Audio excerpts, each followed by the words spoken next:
issues across Nigeria's social, economic, and political landscape. And we look at some topical issues and have a clear direction on the conversation we're going to have. We try to intellectually edify ourselves right here. It's not just us, although we bring in analysts who gives us their perspective or their professional leaning to the conversations we have, but you are the major part of the conversation. We bring up these topical ideas, we bring up these topical issues, and you get to share your experiences with us, to share your idea with us. We educate ourselves and we hold the government of the day accountable. You may be surprised at some of the conversations that we have here. They pay attention to it and they work on it. One of the first things we're looking into today on the evening rush is the US banning Professor Wole Soyinka, our literary icon. It was quite surprising. He wasn't expecting it. In fact, he was shocked. He actually addressed journalists at the Freedom Park as to why he was banned permanently by the US government under the instruction of President Donald Trump. So the question is why. He said he doesn't know why. He has gone through his history, gone through anything he supposes could be something that, was an excuse for the US government to ban him. Well, I spoke with a barrister, a legal practitioner at 6 o'clock, and he says until we know what the reason is. But Barrister Darlington Agumo is of a different opinion, giving us a historical context as to why he thinks the US did what they did. And I'll be calling him now to speak with us in that regard. That's not the only thing. Former Minister of Petroleum's residence in Abuja was ransacked by the Nigerian Army due to having links or ties with the detained 16 officers who was alleged that they planned a coup against President Bola Ahmed Tinubu. We'll be looking into the necessity of that conversation or how true that is. Timmy Percival was not at home when the army raided, but they took his brother. We're also going to be speaking with the New Nigeria People's Party spokesperson this evening. What is going on with the New Nigeria People's Party? Does Kwankwaso speak for New Nigeria People's Party? Is there any internal imbroglio within the NNPP? A political party that came number 4 in 2023's elections. All of a sudden, we're not hearing anything about them. What is happening? We'll be speaking with him. He'll be giving us some insight into what the party is up to, how they're intending to align themselves in a political structure ahead of 2027. By 2026, a lot of announcements will be made. Reshuffling will be announced, and political parties may actually express their intent to fully or not participate in the 2027 elections. Barrister Darlington Agumo, how are you this evening?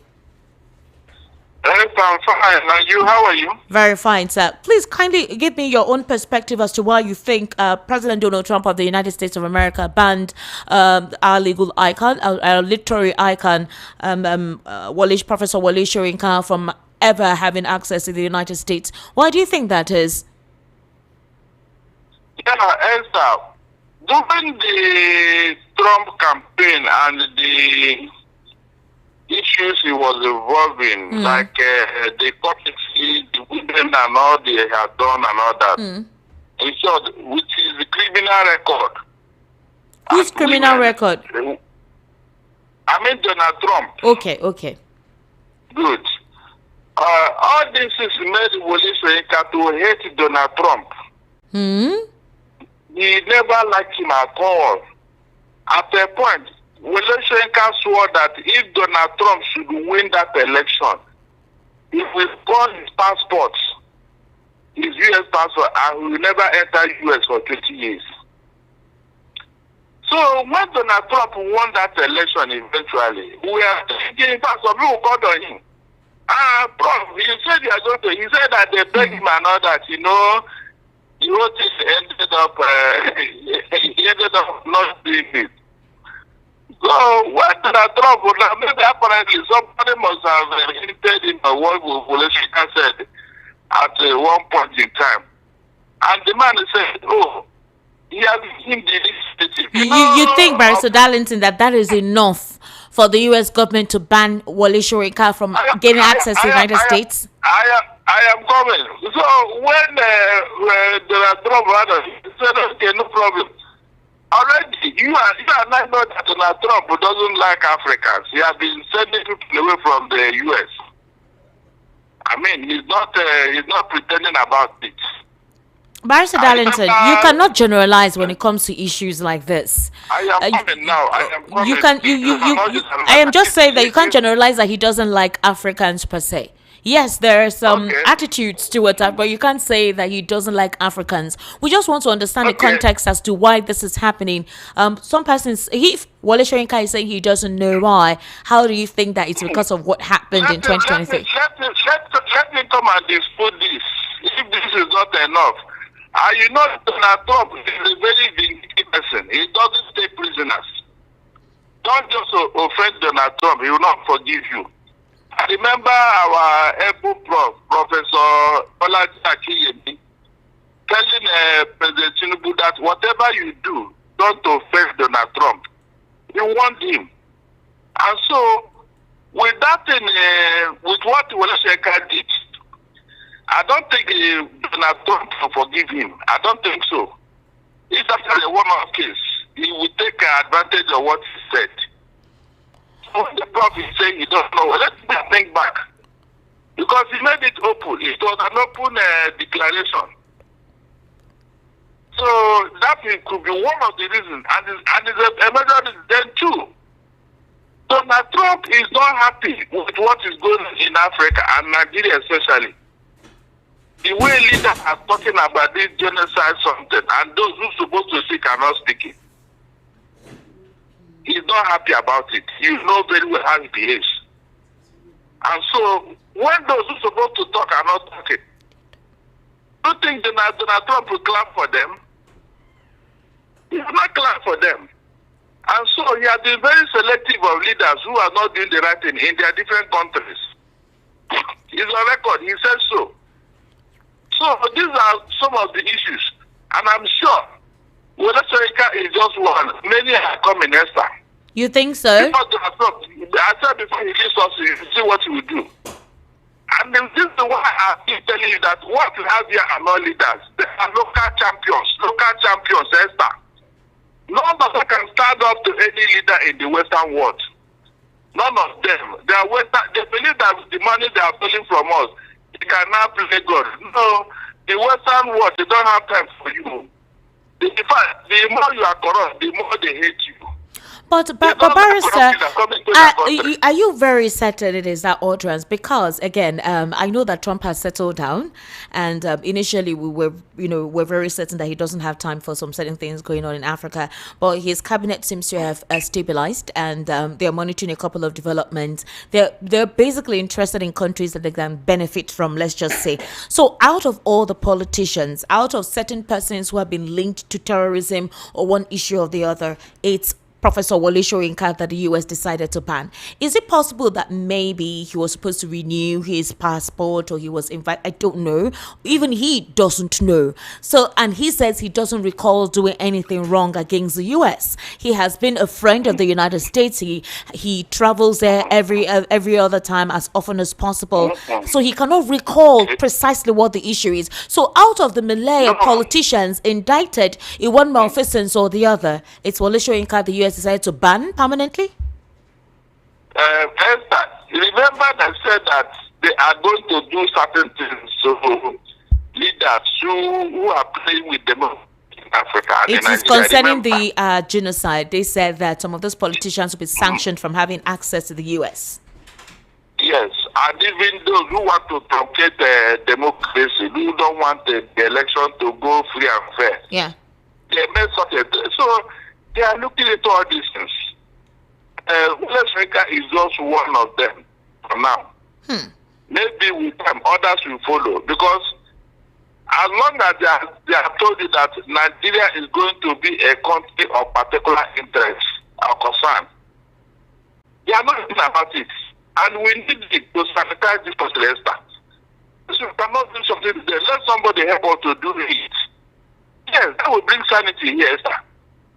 In fact, I pray that Donald Trump should do it fast. I can give him list of those people. Yes. You can give lists. List of which... I want to give him list. I want to give him list in this country. Those who are disturbing us. Yes, sir. We must believe the problem for you. They will not want to open it. If I send this one to Donald Trump, he will open it fast. Because we can give their utterances. This is on record. We are going to tell you what they have said. If this is worthy of a leader. Because, when they say anything, we don't take it serious, How can somebody wake up and say, you know what, they gave you a death set? And they say, yes. It's how we give you a death set. That is the president of president of one country like that. Did he not do it? That Donald Trump would say, no, it's not to say such a thing in America. And India would not have it. These are issues that you are not taking seriously. What we have here is local champions who cannot even, they can't even command one single respect when they go out there. Because nobody knows them and what they are doing. They regard them as people of no consequence. But when they come here, they play God. They play God. They secret our constitution. They secret our court. They secret our parliament. So you think it's because he publicly tore up his U.S. green card in a protest, declaring his disapproval of Trump's administration, because he said that this could be related to his criticism of world leaders, including Donald Trump, and it's rooted in his role as a global citizen committed to speaking against racism, injustice, and bad governance. But right now, he says he welcomes his friends to his abode. He may not go to the U.S., but anybody who wants to see him from the U.S. would have to come to Nigeria to visit him. So you think that grudge was being held by Trump? Yes, the internet, don't forget. Somebody have already recorded it. So you can see that I know what I'm saying here. So why would the prof say that he had forgotten what he did? He didn't know what he has done. How can he say that, Esther? That was what he said when he was addressing the journalists. He says that he didn't do anything wrong. He criticized global world leaders for racism, and he expressed his disapproval of how they conduct things and tore his green card. He was specific about Donald Trump. He was specific about Donald Trump, Esther. What are you telling me? He was specific about him. So how can you come and say, yeah, he did not do anything? He did not. You can imagine, Esther. How can you blame me or blame anybody for the problem you created for yourself? How can you? This is what they do in Nigeria now. When they create problems, don't forget, and their supporters will come and be, breathing down our neck, forcing us to accept them. You know what? What they did yesterday is causing a problem now. And the person have forgotten. It's like this other man who said he never wanted Tottenham. He never wanted Tottenham. This constitutional project has become a tradition. He started it. He started it when he wanted Tottenham. All right, Barrister Darlington, thank you very much for your clarification. Let's delve into other issues. I sincerely do appreciate you giving us your insight, which opposes what Barrister Tunji Abdulamin actually expressed during the World News at 6, because we wanted to contextualize in what aspect and what respect that the literary icon may have gone or contravened any U.S. law for him to have been picked out exclusively and him being permanently banned from having access to the United States of America, a country where he visits more often. If you want to go back to you, let him go and beg Donald Trump or he leaves office. Simple. Wow. So Donald Trump is on a vindictive rampage. Interesting. Very interesting. I said the man do not take prisoners. Donald Trump take prisoners. All right. Thank you so much. Somebody don't offend him. He will not forgive you. All right. Thank you, Barrister Darlington Agumo, for giving us that insight. Well, Moilisho already seems not to be disheartened with the situation. He says that he expects that if it means expressing himself as confidently opposing certain realities which he feels are not fundamental to democracy, then so be it. He has asked all his international counterparts, especially those who reside in the US, if they want to see him physically or have any form of meetings, either they can do that digitally, that is virtually, or if it's physical, they would have to come to his abode in Nigeria. Now, you know that the Nigerian Senate has constituted a committee, about 15 or 16 of them, to visit the United States of America to disclaim the purported stories about genocide on a cross-section of Nigerians, saying that it's not a Christian genocide, it's something that has no supposed religious or ethnic coloration, and they're trying to fortify the instance that the security architecture of Nigeria is handling it. Akpabio has expressed distress with the supposed threat by the US, saying that they would sanction some certain politicians, and Akpabio said that if that happens, claims that it would cause poverty for Nigerians. It was quite shocking when he made that statement. Who would be poor, Nigerians or the politicians would suffer the consequences of them not having access to the United States, especially considering that they're the ones who like to travel there more often for treatment facilities and establishments that they cannot make happen in their country. Obviously, if that happens, it will deliberately affect them. I'm trying to connect with Larry Johnson, the spokesperson for New Nigeria People's Party.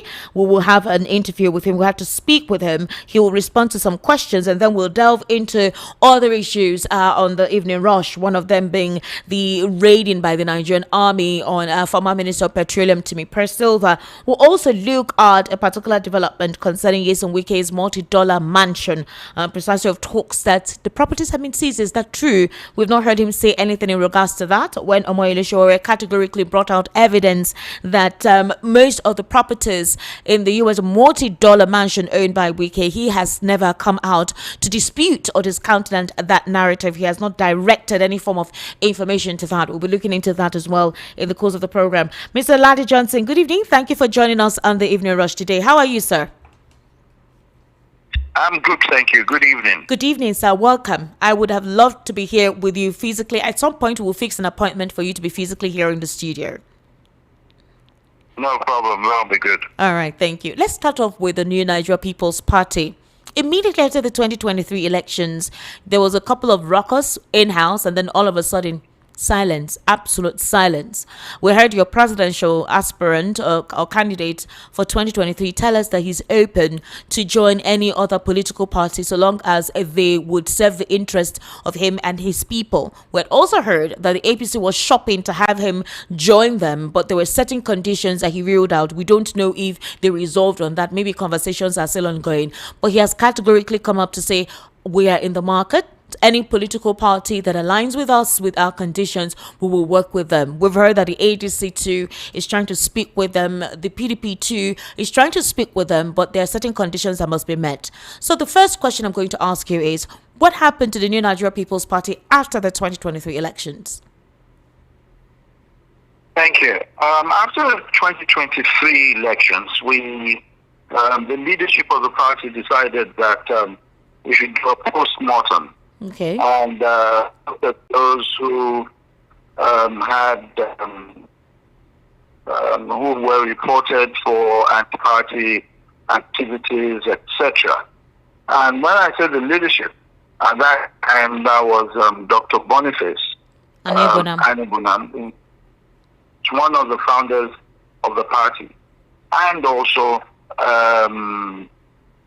Senator Rabiu Musa Kwankwaso.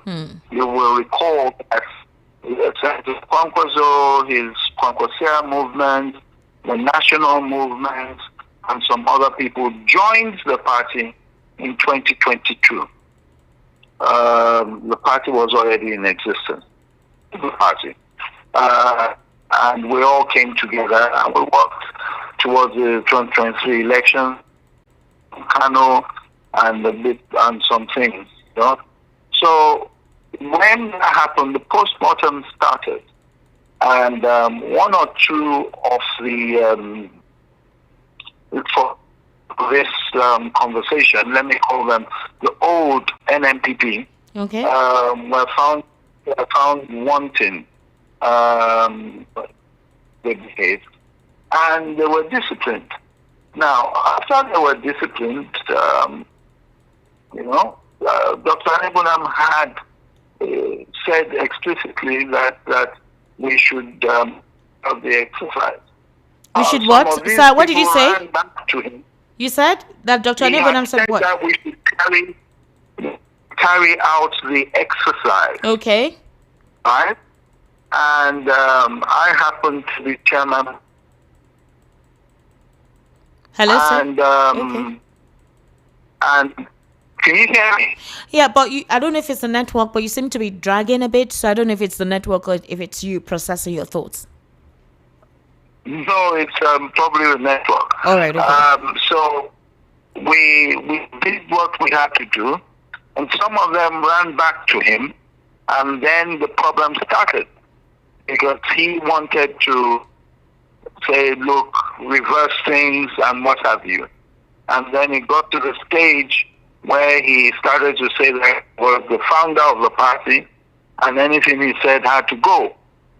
So the whole thing descended, unfortunately, into what it did, and we had to suspend. And further date, we expelled them, those involved. I make both the same. Followers of Dr. Anebunam, some of them are still within the party. The National Secretary, for instance, that top position is still being held by one of those who was in the party with Dr. Anebunam. So it's not that we had anything against the entire old NNPP, as I say. So that happened. It was unfortunate. And there was a lot of noise. There's still noise now. When you say we're quiet, I'm surprised, because now and again they have people who stand up just to make some noise, to say, oh, we are the proper NNPP, we don't believe in this. Anything we say, they try to go the other way, as you would expect. All right. So right now, is there any issue within the NNPP? Have you guys been able to resolve whatever internal conflict, purge out elements you think will derail the mandate of the party? Has that been sorted out? Yes, we do not have any internal wranglings. Okay. Those who were purged even before they started to make some noise. So I always say that the NNPP has no crisis, but we have cousins, right? Yeah. Who are out of the party and trying to throw stones in a bid to confuse the public. That's what we have. We have no factions. The NNPP is at peace. Okay. And we're building on what we want to build on. We're trying to go on a membership mobilization, getting ready for our congresses, which will culminate in the convention early next year. So we're doing all those things right now. Okay, you're having your convention early next year. Hopefully, yes. Okay, the reason why I wanted to speak with you is that we're seeing an unchallenged opposition for the current government, which is the All Progressives Congress. Where you can see what's going on with the PDP. It's quite disheartening for a party that was in charge for almost 16 years, once a strong party that was, feared and very well dominated the political space. Seems to be a party completely in disarray, that they do not even have an inkling. You would be surprised that party was once leading this country. And that's not the only party that seems to be in a disarray. You have the Labour Party going through its own issue. Right now, there is no identification of where the Labour Party stands, okay? And I'm talking about the top parties that, took center stage in 2023. And amongst those top parties, the NNPC came fourth, okay? And NNPP rather came fourth, and we haven't heard anything about the party aside from when Kwankwaso came out. We heard he's been expelled, and now he's shopping to join or align with any other political party that serves his interests. Since then, we've not heard any form of conversation or challenge, all right, towards the government of the day, which has given the political party, the All Progressives Congress, the confidence that they are definitely winning the 2027 general elections. What is NNPP doing as a party to resonate in the political space? Yes, in the first place, Senator Kwankwaso was never, ever expelled, suspended or expelled from the party. It was those who had been expelled from the party that were just making noises. And they've expelled Kwankwaso and the governor of Kano about 10 times. Anytime they want to make some noise, they tell you that they've expelled them, you understand? So that's the situation. Senator Kwankwaso is still very much a member of the party. So is the governor of Kano, His Excellency Engineer Abba Kabir Yusuf. Okay. They're both in the party. The party is growing. It is growing. We lost one or two members of the House of Representatives to the APC. But apart from that, we've had, at the grassroots level, we've had more people coming in. You understand? But of course, you won't hear about that. But you would hear about one person who was in the House of Reps leaving, or one senator leaving. So that is the situation. The party hasn't been quiet. We've been working. And if you check the newspapers and what have you online, you will see that at various stages, we have constructively criticized this government for what they've been doing or they haven't been doing. You understand? We believe in constructive criticism. We've done that. And we stated when former Governor El Rufai came out and started and then joined the SDP and said he was putting opposition together, later moved to the ABC. We stated that for us, politically, it was too early. When you have a dominant party in government at the center, it's usually good to run a sprint when you want to unseat them and not a marathon. The moment you opt for the marathon, they have the finances, they have the connection, they will use instruments of state to break you up. Whether it's the EFCC, whether it's the police, whatever they would use to break the opposition up. And I think that you can see for yourself that in some places, funny things are happening. You get someone in Delta, maybe the former governor, and the whole state, the whole structure of the political party that was in control there, moved parties. We've seen the other one recently. We've seen what's going on in Bielsa, etc. So all these things points to the same thing. Well, but I keep telling people that next year is the year where we will see what will happen. So in other words, you're holding your cards to your chest. By next year, you will now unveil what your party has been doing and how supposedly structured they are. We have no option but than to come out properly next year, because as I said, the conventions of the parties will be taking place, and the candidates of the parties must appear or must be nominated or elected probably by June, July next year or close to thereafter. So we're all running out of time, but I assure you we're working. When you called me to come on this radio show, I was at a meeting with members of our party in my ward. Okay. You understand? And I had to excuse myself. So meetings are going on. Tomorrow I have a Southwest meeting. Meeting outside Lagos. So people are working. We're working, but you have to work first before you start to talk about the general election issues. Making noise about education, about infrastructure, taxation, everything. You first have to work in-house to prepare yourselves. That's very true. So right now the plan is keep everything close to your chest, and then very soon you unveil. Yes, and as Senator Ponkos has said, what he said was, and what we've always said, is that look, we are open to discussing with anyone, any political group, any political party, any individual. We're open to talking to them about working together. We have certain things we believe in. And you know, when you're coming together, it's not just for us, it's not just taking government.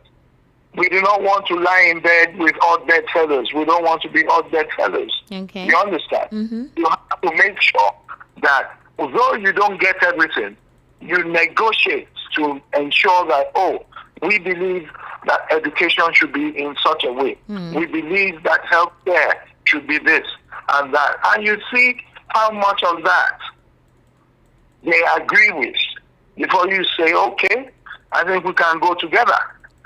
There's no point getting into government and not having an input whatsoever. Okay. All right. Thank you so much. That is our position. Okay, I do hope that by next week, I pray you physically be able to avail yourself here. Then we can have more conversations and issues specifically for strategy. Because right now, as it stands, with what is currently going on within our political space, it obviously feels like there is no strategy coming from the opposition unless a lot of things are going on the ground and everyone is being careful. So there are no implants like some other political parties have been alleging. Mr. Ladi Johnson, thank you so much for joining us on the Evening Rush and giving us your time. Thank you. Thanks for having me. Have a good evening. You too, sir. Have a beautiful evening, sir. Thank you so much. That was Mr. Ladi Johnson, the New Nigeria People's Party spokesperson, giving us some insight about the New Nigeria People's Party, because for a party that came number 4 in 2023, all of a sudden we just saw them out of the political space. No conversation. They speak on 1 or 2 occasions, but afterwards we did not get to hear anything about them for a while. And we just spoke with him to give us clarity in regards to that. Another thing we'll be also looking into is concerning the supposed Nigerian army raiding former Minister of Petroleum's residence based on information gotten from the 16 military officers who have been detained in an undisclosed location for supposedly planning a coup against the current administration. I want to ask Mr. Lawal right here with me in the studio. How are you? Good evening. Good evening. Were you surprised when you heard the information about the cross-section of a team of Nigerian military personnel raiding the former Minister of Petroleum's residence in Abuja? That's Mr. Timi Silva. He wasn't at home. He is outside the country, but they took his brother. I was asking my analyst during the world news at 6, and because of where the report came from, he was like, he may not trust it. If you recall, the alleged coup attempt came from Sahara Reporters, which all the media reported. Now, a couple of people blame the Nigerian media times for not saying or revealing certain information, and the reason why we cannot do that is a coup plan is a very sensitive conversation. The next thing they would do is to come at you and ask you, where did you get your info? Who is your source? We've heard that happen on several occasions. Sometimes they will take you to an undisclosed location. You'll be tortured for years or months, and you need to be accurate, and in that particular situation you may be tortured to a point where you may have to actually give out your source. Unfortunately as well, most media organizations, specifically privately owned media organizations, do not protect the rights or protect their journalists. Sometimes that's the reason. That's what we face here. There's no life insurance. Whatever you're doing at your own risk. They can give you some minimal support, but not the kind of support that you get from the international media. So the leverage that they have is not what is obtained here. We can only report what is within the purview that we can. Sometimes you are completely shut out or shut down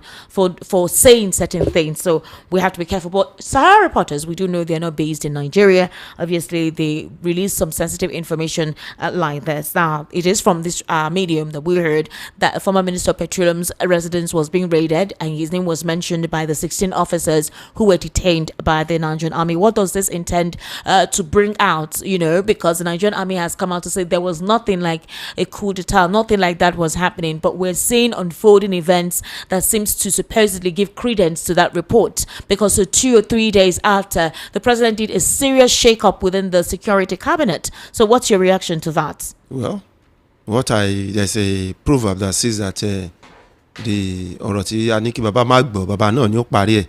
Eventually the truth will surface. That's it.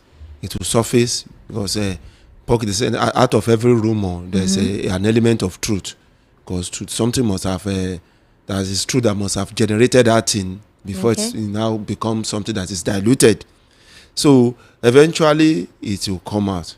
But I don't think, if it is something that has to do with that, I don't see any reason why it should be hidden or done in secret. Because one thing is this: a government that represents the people is protected by the people. Okay. So a government, like I'm going to repeat it again, a government that is representing the people is protected by the people. A lot happened. There was one in Germany some few years ago, shouldn't be like maybe 5 or 6 years ago, or even less, in which they said one prince tried to stage a coup in Germany. He was arrested, and then immediately the government told the whole world, and the man was apprehended along with some other people. They said he called himself a prince, of old monarchs of Germany. So you see, because in those places, the government represents the people. The government represents the people. So the people protect the government. Okay, so in other words, but here everything is some kind of shrouded in secrecy, in such a that you not see people coming out to give rumors here and there. Rumors are more dangerous than the truth. You don't know, rumors are more dangerous than the truth. So you're saying that this whole information about the supposed coup is a rumor? What I'm saying is that rumors are more dangerous because when there's a rumor, it must have generated from somewhere and it must have some element of truth in it before it can become a rumor. If you are debunking it, there's an element of truth in the background that makes it to become something that some people start believing and spreading and accepting, and it's dangerous. It's dangerous when you allow people to be shrouded in mystery and you allow rumors to fly around and there's no clarity. Because that rumor, there's an opportunity for it to escalate into something that is deadlier. But when there's a truth, everybody is cleared and it's gone. So the government belongs to the people and the people protect the government. That is how it's supposed to be. So when anything government is doing, the people has to be aware. I'm not saying something about when it comes to security. There are some security details or whatever that we understand that. But now that arrests has been made here and there, this have been detained, this and that, then it has come. It is time to open up about it truly. That's what I believe in. Well, this is not new. It has come across. It has gone across so many areas so many countries in the world. They don't hide it because that government represent the people and the people protect it. Even there was a coup during the time of Trump. Now, do you remember? All right. When I think this Wagner, what do they call them? This their mercenary. The Wagner group. Yes, the Wagner group that they try to. Is it US or no? Russia? It's Russia now. The Russian mercenaries. Yes, they try to to stage a coup, and then at a point eliminated with a mysterious. Later, they withdrew because the people. There was a mysterious plane crash. No, it was thereafter. Okay. He was almost entering Moscow, then he withdrew, believing that if he enters Moscow, there will be a lot of bloodshed. Okay. You get it? So they withdrew, based on the fact that this is the people, and they put people into consideration before that thing now happened after some time. Okay. So what I'm trying to say is that the government that represents the people is never afraid. To let people know the truth, because that government is protected by the people, the masses. The government is protected by the people, by the masses. All right, let's look at this. I don't know if you listen to the World News at 6. The Commissioner of Police for Lagos State has called out any element who wants to participate in any protest concerning the recent demolition of properties at Wole. According to the Commissioner of Police, he said that it's some of the areas that were demolished were denned for criminals, and the state government is trying to flush out criminals to ensure that the area becomes a safe haven for Lagosians. A couple of Nigerians do not believe. They think that those properties have been sold to some certain private individuals thereafter. But he says unless you is a criminal for him to want to go against the state government's decision, they would not allow him participate in that. Let's take a very brief listen to the Commissioner of Police, Lagos State. He's a very quiet man, and he was very decisive in his reaction to a supposed planned protest organized by or wanting to be organized by Omoyele Sowore and his hashtag revolutionary group. Let's listen to him. To protection, it's entitled to safety, it's entitled to freedom of movement, it's entitled to freedom of expression. Freedom of expression is clearly one of the essentials of democracy, which they are enjoying. But criminalities will not be condoned. Anybody that wants to hide under violent protests to truncate the peace in Lagos or to disturb the activities of other Nigerians will not be allowed. If you have any grievances against government at whatsoever level, whether at local or state or federal, there are laid down processes to do so. And you can equally approach the court and let all the judicial process be exhausted in the process of fighting for your right. But your right stops where another person begins. So you don't say because you are demolished, because we know very well that all the area demolished that are illegal, that is area where criminals are urbaning in Lagos and causing mayhem on the innocent Nigerians. So Wole should not hide under criminalities if he's not a criminal himself, to begin to sponsor people that we have raided so many areas in Oworoshoki, and we have recovered a lot of incriminating evidence, including leather weapons from those locations. So the government is right in its justification of ensuring that those areas are removed. If the people who are resident there are not that well-meaning Nigerians, as complained, they should approach the government at whatsoever level and lay their complaint. So anybody who want to hide under criminality like Wole and his group should know that they are complicit in conspiracy to commit mayhem in those locations that they want to come out, and which will not allow this to happen. So they should stay clear and respect the law. All right, that was the Commissioner of Police speaking there. His name is Olorundare Jimo. He was actually appointed, I think, in February 2025 as a new CP of Lagos State, and the Police Service Commission appointed Moshood Jimo as the new Commissioner of Police for the Lagos State Command. This was earlier on this year, I think by February thereabout. Now, you know that when the demolition took place on Sunday, because the residents said they came in the middle of the night when they were asleep to commence that demolition. The first time it happened, the following day, Third Mainland Bridge was shut down. Lagosians did not even see that happening. It took a lot of plea, all right, from the state government to ask them to disperse. The second time, they went to Alausa as well to express their grievances that they have not been attended to based on what the government had told them that first time. But when they demolished on Sunday, the police did not leave that area. A lot of them were stationed there all through Sunday to Monday. They did not want any breakdown of law and order. They did not want anyone protesting. And it's obvious with how the reaction of the Commissioner of Police is that it's a Lagos state government decision. Now, the Commissioner of Police is saying that it's a criminal hideout. Some of the areas that were demolished were hideouts or den of criminals. And so they were not going to tolerate anyone coming out to protest. What's your take on that? It's appalling for the Commissioner of Police to be coming out in this area to say this, because I think that it's trying to be, it's moving towards the political aspect. You think it has political leaning? Mm-hmm. It's leaning towards politics, because you are saying no, that's not his job. Okay, his job is to protect the people, lives and property, and somebody's property is being demolished. Okay, you are not protecting the citizen from the person who is demolishing their property. You are protecting the person who is demolishing somebody's property from the person they are victimized. Is it not the other way around? And then you are now saying that anybody who complain is a criminal, because for you to say now that Wole is a criminal for, unless he is a criminal for that's what he's saying. Government doing their responsibility. No, so you say wait. That's what I'm saying. That you said Lagos State protect life and property. That's what he said. Wait, I'm coming. And the life of property is demolished. You come at night where people are sleeping and you demolish their property. I don't know whether in the daytime is when people should be sleeping, because I know that people sleep at night. When you go to work in the day, at night you are in your house to sleep. Your properties are there, and then somebody just come with a bulldozer and they demolish that property on your head.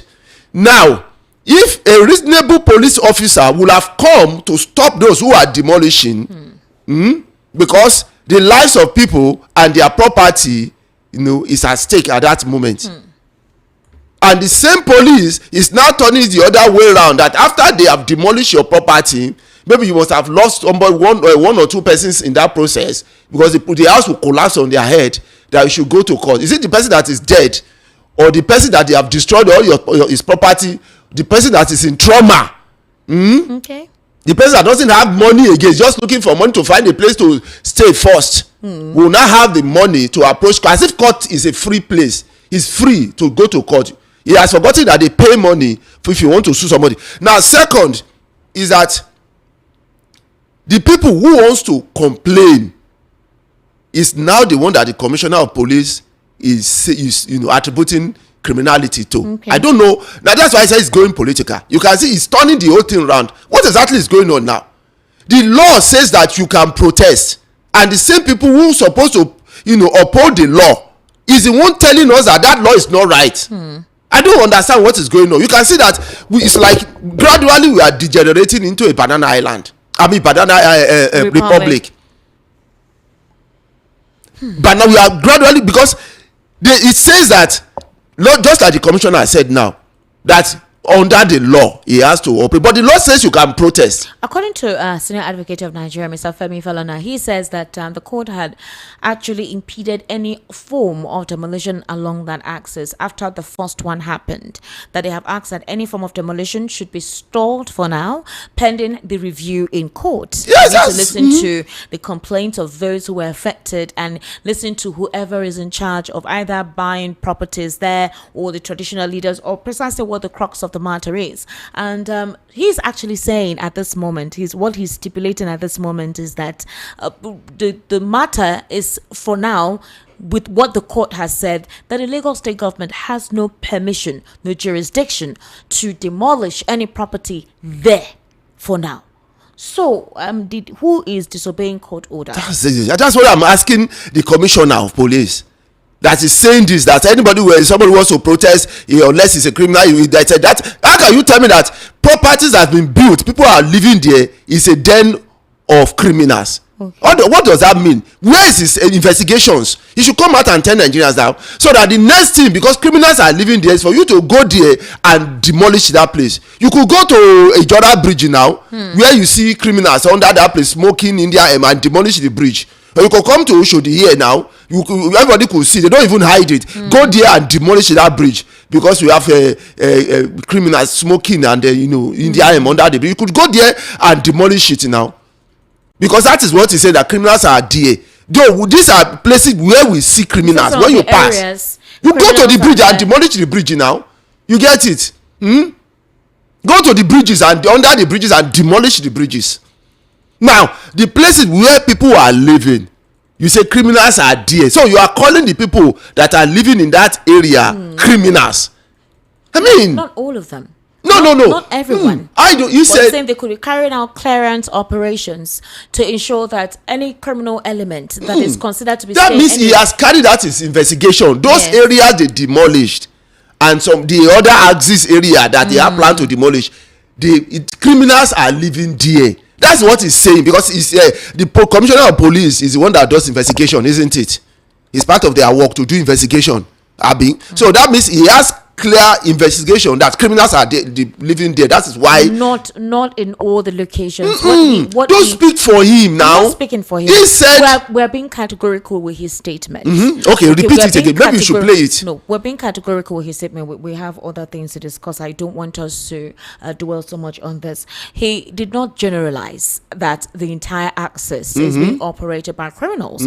But he's saying that it's a fundamental responsibility of the police to protect the lives and property of residents, and if some of the demolitions taking place is to expose certain hideouts of criminals, and then you want to conduct a protest. Are you a criminal to want to conduct a protest, in connivance with them? So what I'm trying to ask now is, are we saying that it is not right for anyone to go about a protest, considering what we're currently going through?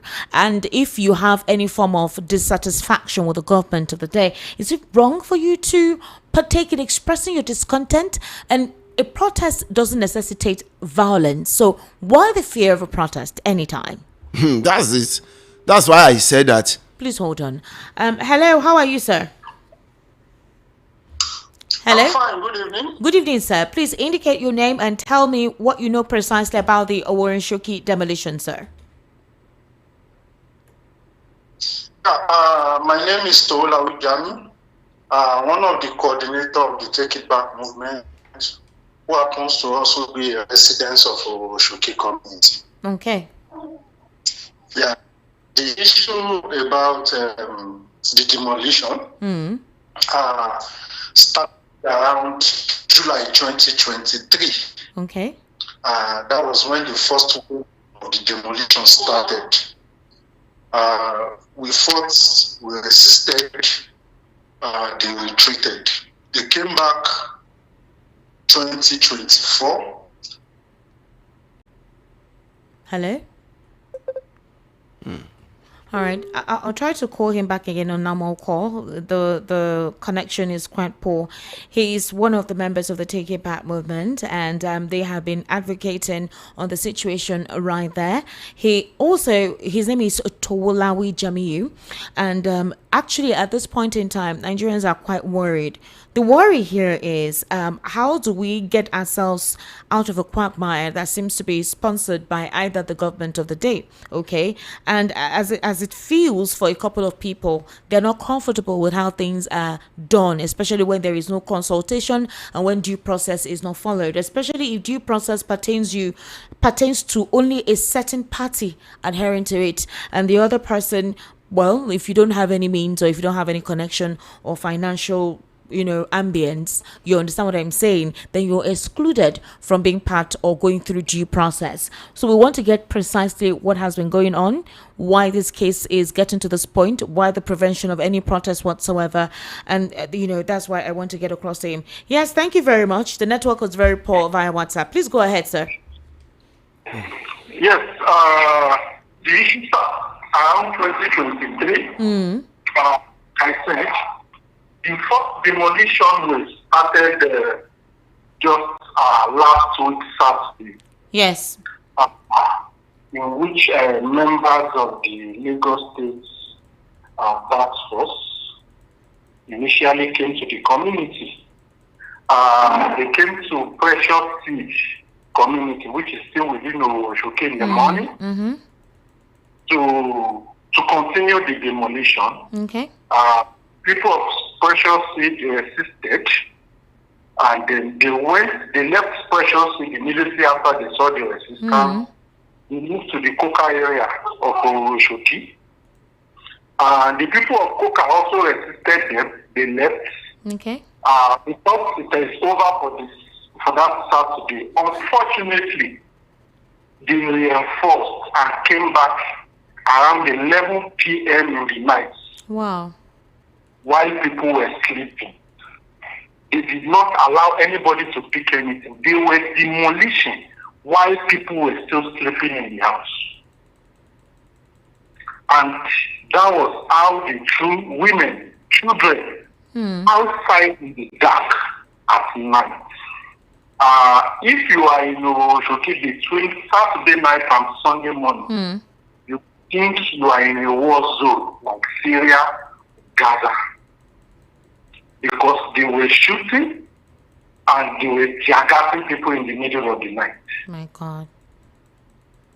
So that is the situation that we found ourselves. So in the morning of Sunday, they came back to the Copa area now with hoodlums, thugs. The thugs, they caused havoc within the community. They broke into people's house, stole some of their belongings, tear gas, and they were exchanging guns around the whole community. What? Do you have evidence of that? Definitely, the videos are all over the internet. The videos are all over the internet. I can even send you some of the videos. Please kindly do that. Kindly do that. I would like to have access to them. Another thing to hear is we saw that the police stayed there till the following day because we heard reports that there was going to be a protest. The last time there was a protest, the following day, the police stayed there to ensure that nobody protested. It is so unfortunate that the police, who are meant to protect the citizens' fundamental rights, are the one telling the people how to go about their rights. Protest is a fundamental right guaranteed by the Constitution. Nobody needs to tell you whether to protest or not. It is your right to do that. So it is the duty of the police to protect you while you are doing it. So the police has no right to tell people whether they should protest or not. Like the statement that the Commissioner of Police also made about Oshoki, it is so unfortunate that a senior officer in the caliber of the Commissioner of Police asserted that Oshoki is a criminal there is criminals that are living in Then. Shoki. It's so unfortunate that such words is coming from a high rank police officer. Even the videos and the people that are being interviewed show that the Shoki people are hardworking and legitimate workers and citizens of this country. In fact, it is even the inability of the police to protect the people of Shoki community that the people within themselves organize and engage a private security firm, which is also securing the community, and each house is paying 1,000 naira per month, which has been increased to 2,000 naira now. So it is so unfortunate that the community people, who are the ones that are even responsible for the peace that the community is enjoying, the commissioner of police is telling us that if we want to talk about the criminal, the police are the real criminals that have engaged the people who came into the community, tear gassed everybody, came to hoodlum, who also loot. All right, sir. Sir, just I would like you to stay on the line. We want to take a very short break. The next question I want to ask you is, what is it about that access that they demolished? The Oba is saying that he doesn't know anything. Is it that some certain persons have bought up the property for their private whatever? Did they get any court order giving them a timeline to vacate that location before this demolition came on? And then the residents refused to adhere to whatever court order. The last time they demolished, the state government said they were going to resolve the matter or compensate. Have they compensated some person? The money that they gave them, is it enough to enable them locate somewhere else? We need to understand the crux of the matter, because it's not making sense as to why midnight demolitions. Ladies and gentlemen, let's take a very short break. We need to play some ads, and then the conversation continues with the evening rush, where we get more information on the situation at Owo Shoki. Do kindly stay with us. Customer, welcome. What do you want buy? I want buy changeover. Quarter fuse and distribution board made of 100% heavy duty copper. Oh, come, I get them. See, I'm here.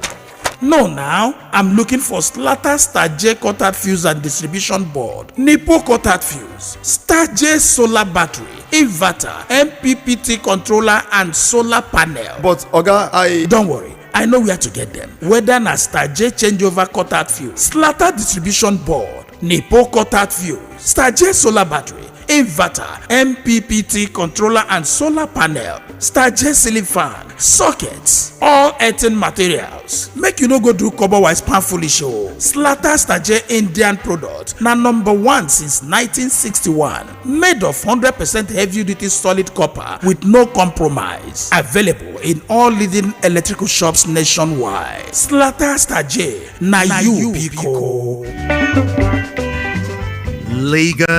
Lagos, are you ready? The Niger Landlord Summit 2025 is here. Join us on Saturday, 1st November 2025 at the Golden Tulip Hotel, International Airport Road, for the biggest gathering of real estate minds in Nigeria. Come and discover how to profit from the booming housing demand in Nigeria. Explore funding and investment opportunities that work. Gain insights and government housing policies shaping the market. Experience the latest prop tech innovations transforming property ownership. Network with top developers, investors, and policymakers all in one room. Don't miss this power-packed event. Registration is 50,000 naira only, with full access to sections, exhibitions, with premium networking and refreshment. How to register? Make payment to VOPFM account number 112-416-8488. Again, 112-416-8488. Zenith Bank. Send your proof of payment via WhatsApp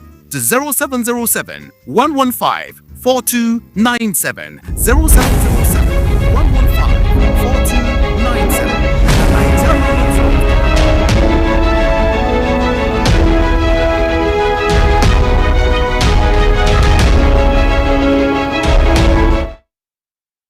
All right, welcome back. This is still the Evening Rush right here on Voice of the People 90.3 FM. Thank you for staying with us. I'm still on the line right about now. And we need to discuss, like I told you before I went on the break, what led to this? What is the politics behind all of this? The traditional ruler there says he's not aware of what is going on. And was there a court order? Was this case in court?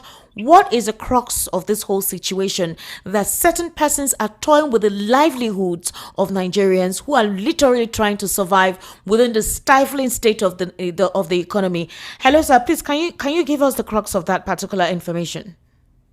Yeah, let me even start with the other. Okay. That is denying his involvement.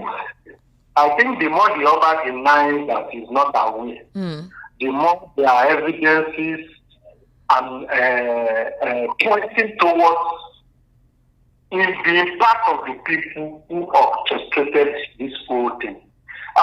In case we don't know, there is a new banner that is just being circulated within the community today, in which the picture of the Oba of Ojutu was in that banner, and they call it YP Properties, Homes and Property, in which they were advertising a 1-bedroom, 10 million naira, what? 2-bedroom, 2 million naira, which is, they are telling people that if you need one, come and apply. What? So, around 2023 to 2024, there is also some banners, billboards, they call it the Elite Villa Estate. Wow. If you go to Yano Express leading Port Milan, you will find some. There is one in Lekki, there is one in Law School, as you are getting down close to that 1004 estate. They call it Villa Estate or Shuki. The plot is sold at then 120 million naira. So you find out that where all these properties they are advertising, where are they going to get the land to build it? So if you link it up with the recent land grabbing and demolition, you find out that this is a pretext, there is a scheme that has been planned, and this process now is the execution process of that scheme. As I'm telling you, when the whole thing was exposed, they removed all the billboards advertising that Elite Villa. You cannot find anyone now, as I'm telling you. Can you imagine? So the other can deny that he is not involved, but you find out that is the one that is being agitated the most, is the one sending people to leave, giving people money to go and leave. And just last week, they did compensation. Let me tell you what they did without that compensation. You said you were the one involved. Why not allow the Lagos State government to take charge and engage the people? But you are the one fronting almost everything that you said the Lagos State is doing. You are the one fronting. So when they say they wanted to compensate the victims of those demolitions, some of the victims said they don't need compensation. It is their own ancestral land. They just want to. That if anybody wants to buy land from them, let them come and negotiate. They have the right to tell whether to sell or not. So you're saying people are forcefully evicted from their ancestral land because certain persons want to turn it to an elite home? Yes. When they said they were doing the compensation, I have 2 names. I can send you the pictures of those 2 names. There is one woman named Selifa Iago, and there is another guy named Sheshe. Those 2 persons are loyally to the palace. Their houses have not been demolished. They are not affected by demolition, and they were given check as compensation. You tend to ask, what compensation are you compensating these people who are not even the real victims of this demolition? And the checks they were talking about, they said they were distributing 79 checks. You want to ask, over 20,000 persons have been affected with this demolition in Uroshoki. 79 out of over 20,000. Even the check that they were giving them, you find out that the check has no source of, we don't know where the source of the check was coming from because there was no name written on the check. We don't even confirm if the checks are genuine. So to us, everything was just a propaganda stunt. These people do not really want to engage the people and see how they can adequately be compensated. They just want to grab this land for themselves and sell among themselves. This is ridiculous. Absolutely ridiculous. I cannot wrap my head around this. So people are homeless, just because certain persons' elitist appetites want to be satisfied. They do not care.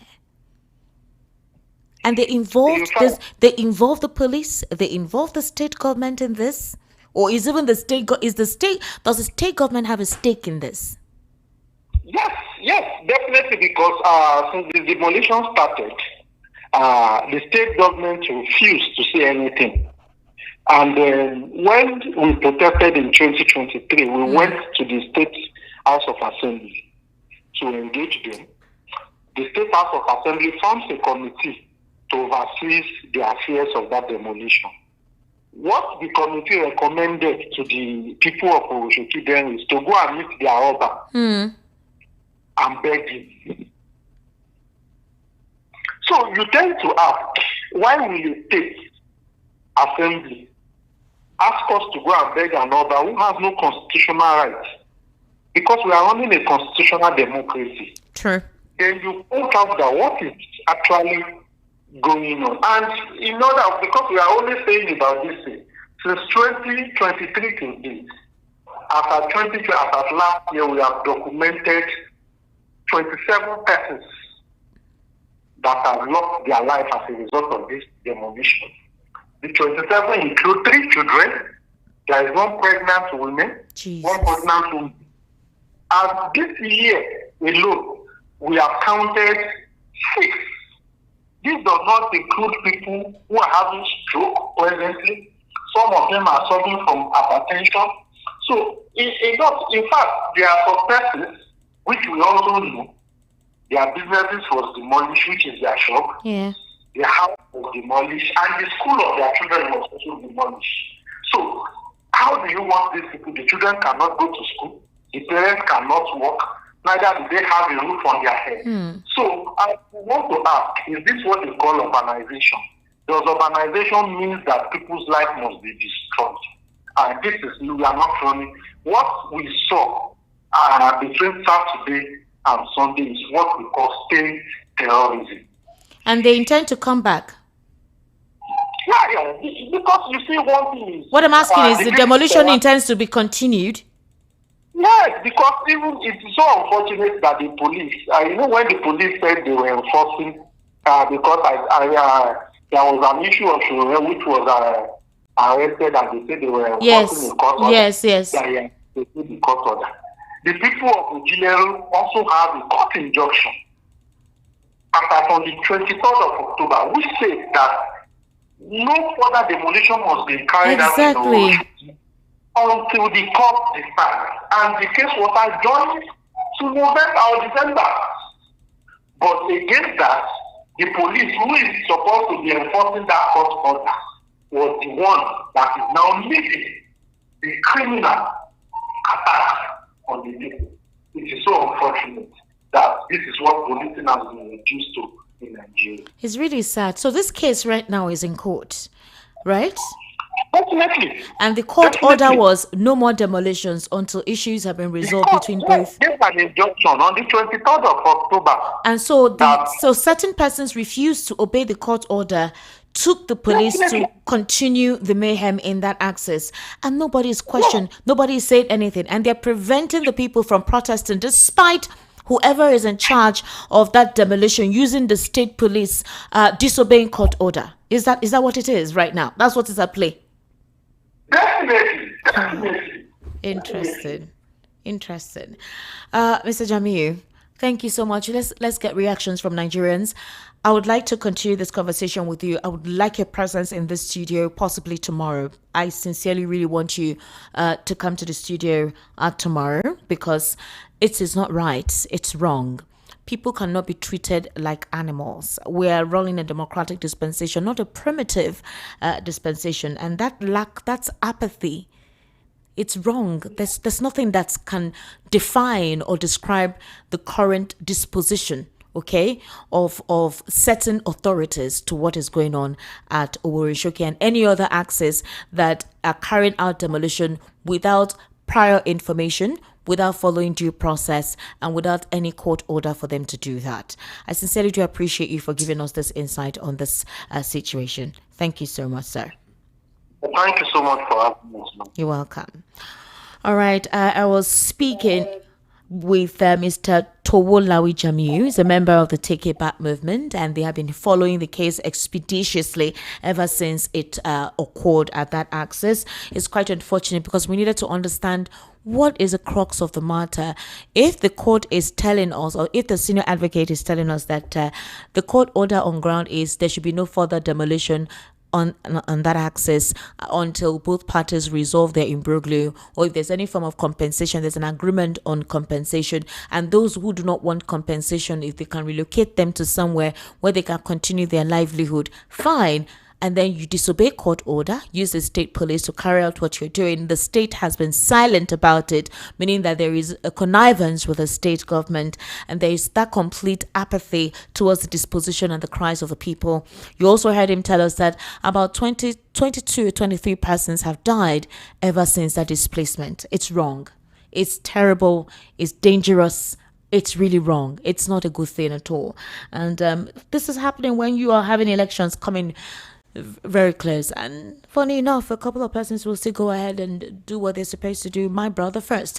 All right, let's take your calls this evening. The number to call is 080-3692-9933, 080-3692-9933. The WhatsApp number is 0817-1756-338. Please, let's speak on the conversations that we have had.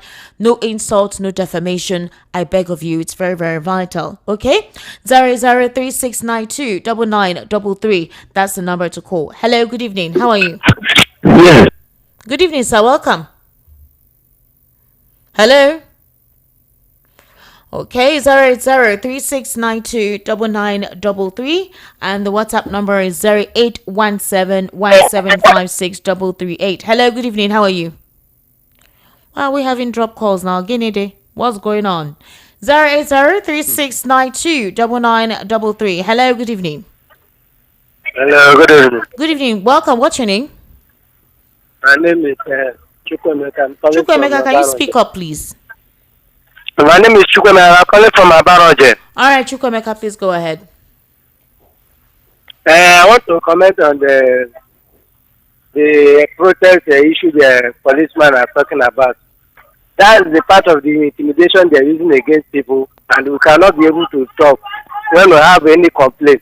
End of the day, they will say you can go and meet your governor or go and meet your local government chairman, and you cannot see these people directly. If you want to come through the protest for them to hear your voice, to hear your complaint, they will come with the police people to intimidate people. People go by force, by fire, and they use the tear gas, or they will use the that bullets against the people. So how can we complain? How can we let our complaint to the government? Thank you very much. Well done for your program. All right, thank you very much. Thank you for calling. 080-3692-9933. There are unexplained demolitions ongoing. It's within the purview of the state government to carry out demolitions. They will tell you that it's within their purview. They're doing reorganization and urban development. But when livelihoods were destroyed in the process, no prior information, no warning, nothing. How does that... Wait, when you say you are doing reurbanization, for who? You should ask, for who are you doing it for? Is it the same people that you are taking their properties away from them, you are doing reurbanization for, or you are doing for certain set of people somewhere else? They will tell you everybody, that see, doing. do you know what they call people complaining?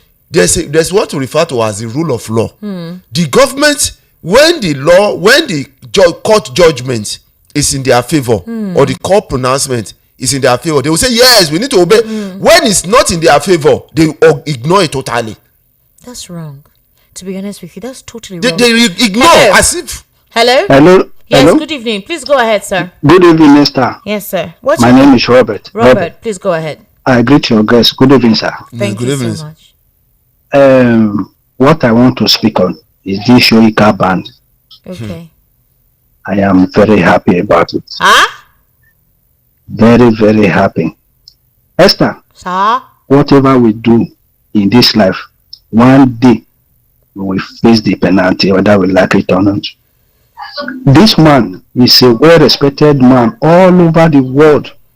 I was small when he won that 1986 Nobel literature, whatever. Nobel Prize. But he protested against Jonathan because they said they presumed that Jonathan government was bad.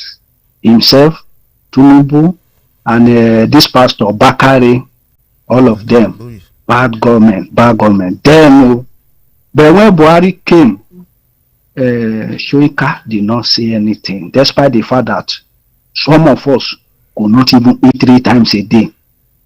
This one that we are now, this Tinubu government, Soyinka remain mute, a well-respected man all over the world, a man that is an octogenarian. So you see, sometimes when we do something today, we will face the consequence tomorrow. That is God for you, Esther. Thank you very much. Well, for now, thank you very much. So, because he refuses to protest, that's why you're happy. Hello, good evening. How are you? Esther. Good Good evening. evening, sir. Welcome. What's your name? I used to call Akoibi from Ekpe speaking. All right, sir. Please go ahead. I used to call. I don't used to get you Sorry, my in the evening. Sorry, sir. Sorry. Please. See, I also subscribe to the tribalism stance that you said something now. You said that if election come now, those people they will vote for their own. No, I said that at the end of the day, it is all about my brother first. Not Yes. It's across the nation. That's basically how it is. Please, you should tribalism. We should stop it. Hello? Hello? Hello, good evening. Good evening, sir. How are you? Hello? I can hear you, sir. I can hear you. Go ahead. Can you hear me? Yes, I can hear you. Can you hear me at all? Very well. Very, very loud and clear. Okay. Hello? We're having a network situation. Hello, how are you? Hello, Esther. Good evening. Good evening, sir. What's your name, please? Yeah, I greet your analyst. Now, Mazi from calling from Ojalaba. All right, Mazi, please go ahead. Esther, the government of Nigeria, they know the risk they take here. I hear the news this morning. They say that it's from regime of Buhari. Sir, hold on. You're too close to your mic. It's buzzing. Okay, are you hearing me now? I just left there. Okay, what did you say? I hear that I read the newspaper this morning. I hear that is the regime of Mr. President of Buhari. He gives the government waiting about the moderate people. They don't sack more than 500,000 of soldiers. See, what this is what they sack here. Extra 3 million people they work for. People will go resign this house. So this government, the moment you say they plant the bad trees, what they say, this is a you go consume this country. Okay, maybe this is the way they sack. This is that time, they don't train this men and 500 soldiers. Who go recruit that day where they sack? Esther, I dey say to this country, you go help us. Thank you very much. So I think he's referring to some of the soldiers being sacked. I think the way it happens in the military when the guys that were there before leave, all those under that battalion, whether it's course 39, course 30 or whatever, they would leave. Normally it's no. Okay. Well, go ahead then. No. What happened is this: you have a hierarchy. So somebody is in charge of certain area. So you can change that person, put somebody else. You can even coach martial the yoga, the battalion will remain. The only problem is if. Did you hear what he said? That he didn't say they did any crime. They were sacked. Why? They can't. No, can't. It happens. I think I was reading it somewhere. You know the current military reshuffle. Okay. All right. No. Okay. Let me take more calls. Hello. Good evening. How are you? Hello. Good evening, Esther. How are you, sir? You are blessed. Thank you very much. My name is Mr. Pastor Joseph. All right, sir. From the Transformer. Okay. You see, what I just want to say is this APC government is nothing to talk of because they have rendered Nigerians. I don't know what to how to narrate it.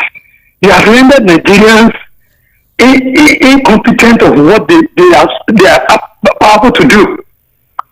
Are you getting me? Now, why should they now put their hand with ordinary person in Nigeria to go to destroy their property and be telling us different lies? That's from the president to the lowest people, the police that we are fighting for as a Nigerians that are there just to protect us, and now they are now against us, protecting few people against millions of people in Nigeria. Are we not in trouble? In North, we have Boko Haram, we have insurgency in East, we have such, in Lagos, in South, we have such. Where are we in Nigeria? Did they want to send us out of Nigeria? So I think this government is nothing to talk of. All Nigerians to rise up and write them off totally. Write them off totally. We don't want them again. If anybody should move from APC down to any party that we voted for, we will disown them too. We are tired. Hunger everywhere. Everyone is suffering. See, we are still adding to our suffering. God is there to judge Nigerians, to judge our leader. All right, thank you very much for calling. Thank you. 003692 9933. That's the number to call. 0803692 9933. Hello, good evening. How are you? Hello, Esther. Good evening. Good evening, sir. What's your name, please? Yeah, also Mr. Tegendi Clement from Sir, can you turn down the volume of your radio, please? Okay, I'm away from my radio. I can still hear the feedback, sir. Just turn it off completely. When you finish talking, then you can put it back on. Okay, are you with me? Yes, I'm with you. I've been with you, sir. Go ahead. Okay, the current government of APC in Lagos State here is not it's an evil government. What do I mean? How can somebody go and demolish people's house when they are sleeping in the night? Have you heard it anywhere in the world? That is the height of wickedness. And when you talk, they tell you to go to court. Who gets the court? Is it not the same government that owns the court? No, the court even said for now there should be no further demolitions. The court even said the court said that the demolition should be under suspension pending when the issue is concluded in the court. Okay, why did the police and some other notable people who are behind this thing secretly went and demolished house where people are sleeping at it as lately as 12 in the night? Have you had it anywhere in the world? These people have families, they have children like them themselves who are carrying out this evil. The way these politicians are handling the affair of Nigeria today, if those who got independence for us in the 60s, 70s, and the 80s did the same, would there be a Nigeria for Tinubu and other politicians to rule today? We are in trouble in this country and we are gradually going into war. And by the grace of God, that war will not consume us alone. It will consume them. Have a nice day. Thank you very much. Please, there'll be no war in Jesus' name, I beg. Let's be mindful of what we say on national radio, okay? Hello, good evening. How are you? Yeah, hello, good evening, Esther. Yes, good evening, sir. Welcome. Please, your name and location. My name is Daniel. I'm calling from Alaba. All right, please go ahead, sir. My own take is that police is our problem in this country. Why did I say so? Okay. There's a time in this country that there's certain amount you take to bank, police will arrest you. I can remember my grandfather, they paid him 50,000, either 50,000 by then. He couldn't be able to take it to bank to save in his service because of what? He cannot take such amount to bank. Until when bank police that is stayed in bank start collecting bribe, that way this country sour, and that's way what we are still suffering in this country. Because those that are supposed to protect the masses, police is your friend and is your brother and sister and your uncle. Where is the participation of police in the times of humanity? Police, if you want this country to be better, it's in your hands. Stop collecting bribe. That bribe is what you are using to corrupt the system. Thank you. Thank you very much for calling, sir. Thank you. Hello, 080-3692-9933. The WhatsApp number is 0817-1756-338. Hello, good evening. How are you? Hello. Yeah, good evening. Good evening, sir. What's your name, please? So, hello? Can you hear me? I can hear you. If you're calling us on WhatsApp, come and go ahead, please. We can hear you. That they are talking about in the Hello? Hello? Okay, you're calling on WhatsApp. Your network is not okay. Please call the number line. Hello, good evening. How are you, sir? Hello, good evening, Mr. How are you? Sir, I'm fine, sir. Welcome. What's your name, sir?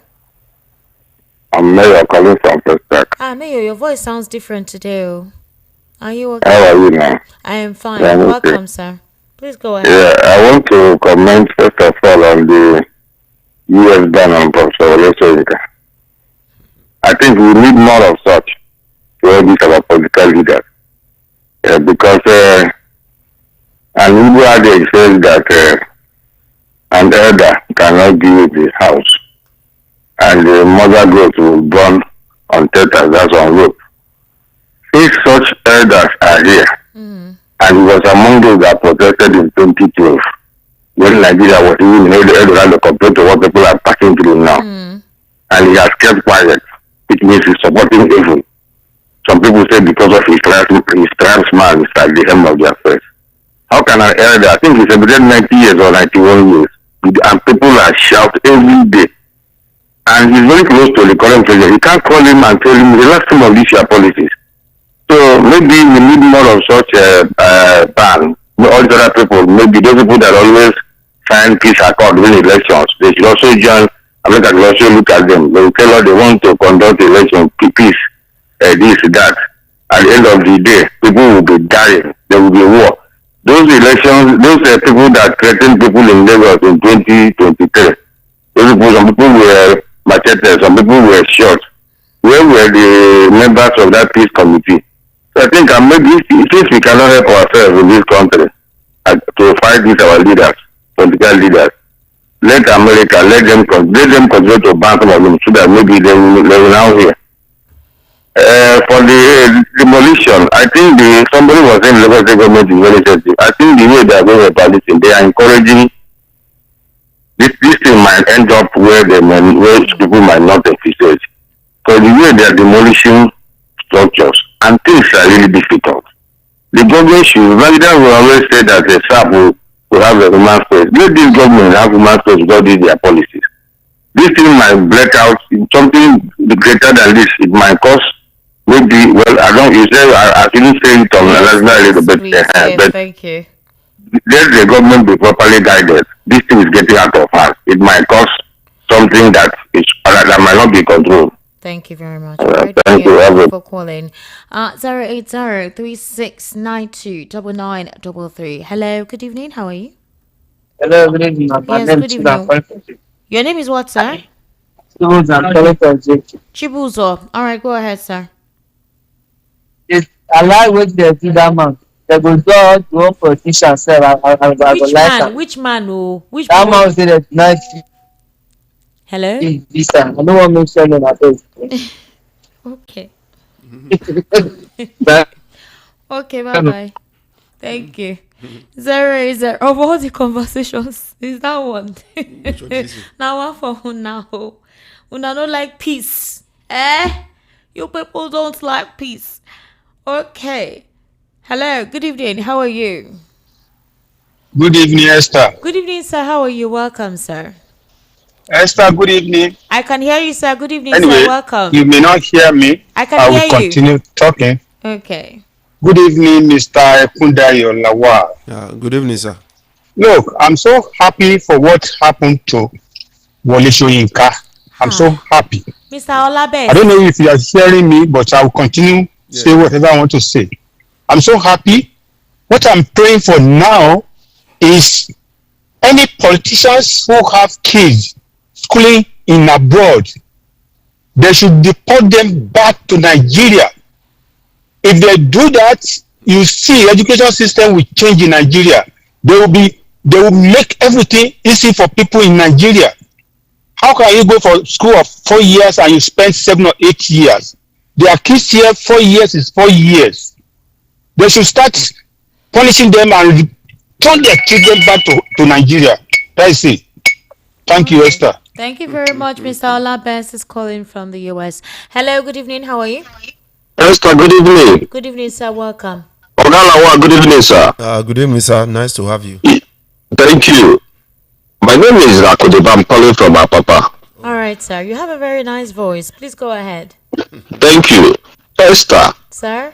Do you know that one man said if Donald Trump win American president, that he is going to turn his American visa. Green card and American visa, he will not step his foot in America. Do you know that the president of America right now is Donald Trump? Yes, sir.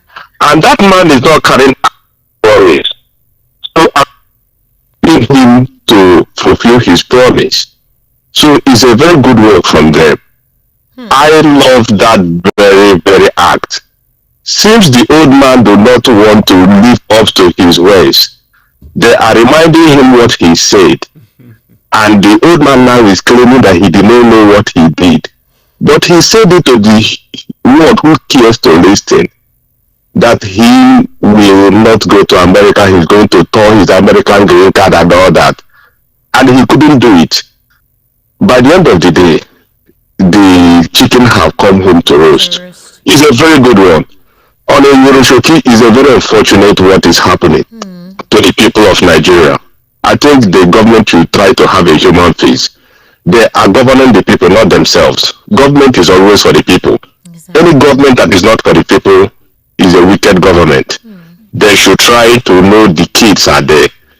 They don't know what that kid will become tomorrow. They know the pregnant women are there. They don't know the baby, that unborn baby that is in the womb that they are suffering. They don't know what will become tomorrow. They are in position today. They will not know how their old age will look like. They should try to know that who holds today will not hold tomorrow. Thank you very much and good night. Good night, sir. Thank you. Hello, good evening. Turn down the volume of your radio, okay? Hello? All right, the person has cut off the call. When you call on WhatsApp, turn down your radio, go ahead and introduce yourself, okay? Hello, good evening. How are you? Good evening, Esther. Good evening, sir. What's your name? My name is Mr. Michael. Mr. Michael, location, sir? Yes, I'm calling from Matuluku. All right. Very close. Go ahead, sir. Thank you very much. This is my first time of calling this station. Are you serious? Yay! Welcome to the family. I must appreciate you. Thank you very much for work well done. Thank you so much, sir. Thank you. Now I want to talk about this demolition of houses and what have you in a particular place. And when this thing happened, one man was crying this morning. Crying. I was listening to the voice of the people in the morning section. Yeah. They said that one of them put their phones, their bandwidth, and whatever they have around the middle, and they're crying and saying what one man concluded by saying that the wife carried 3 children. I'm looking for the place where they will hide that issue. And he himself can go anywhere like. Is that how you can rule the nation? Hello?